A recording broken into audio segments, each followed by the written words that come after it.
সম্মিলিত ইসলামী ব্যাংক নিয়ে একটি মহল বিশৃঙ্খলা সৃষ্টির চেষ্টা করছে। তারা ঘোলা পানিতে মাছ শিকার করতে চাইছে, কিন্তু আমানতকারীদের এতে আতঙ্কিত না হওয়ার অনুরোধ করেছেন বাংলাদেশ ব্যাংকের গভর্নর আহসান এইচ মনসুর। বলেন, আমানতকারীদের টাকা সুরক্ষিত আছে, তারা 9.5% হারে মুনাফা পাবেন।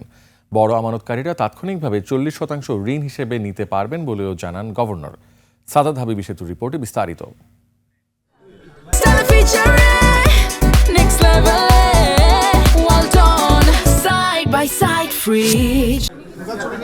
সম্মিলিত ইসলামী ব্যাংক থেকে টাকা তুলতে পারা না পারা নিয়ে যখন গ্রাহকদের নানা বিড়ম্বনা, তখন বৃহস্পতিবার জরুরি সংবাদ সম্মেলনে গভর্নর তার দাবি কেউ ঘোলা পানিতে মাছ শিকার করতে চাইছে। আমরা দেখেছি যে কিছু মহল এখানে গন্ডগোল সৃষ্টি করার পায়তারা করছিল। এখানে কোনো যে বড় কোনো সমর্থন ছিল সেটা আমি মনে করি না, কিন্তু কিছু ব্যক্তি বা গোষ্ঠী হয়তো এখানে ইন্ধন জুগিয়ে জিনিসটাকে একটু ঘোলাটি করার চেষ্টা করেছিল বা এবং করছে।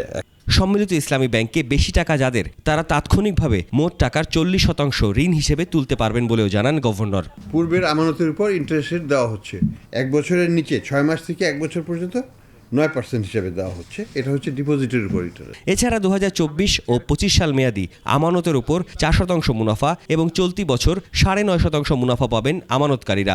আমার 20 কোটি টাকা আছে, আমি পাচ্ছি 2 লাখ টাকা। এটা তো পরিমাণ খুব বেশি না। তাদেরকে আপ টু 40% পর্যন্ত 40% পর্যন্ত এই তাদের ডিপোজিটের এগেনস্টে ইমিডিয়েট লোন দেওয়ার ব্যবস্থা করছি আমরা। ফেব্রুয়ারি থেকে মাসভিত্তিক মুনাফা দেওয়া হবে। এছাড়া হটলাইনের মাধ্যমে সম্মিলিত ইসলামী ব্যাংকের গ্রাহকরা যে কোনো সমস্যার কথা জানাতে পারবেন বলেও জানান governor doctor Ahsan H Mansur. সুস্পষ্টভাবে বলতে চাই, আমি কোনো ছুটির দরখাস্তও দেই নেই, ছুটি কোনো মঞ্জুরিও হয় নাই, ছুটির কোনো অভিপ্রায়ও নাই। সাদাত হাবিবি সেতু, 21 টেলিভিশন, ঢাকা। চাপের মধ্যে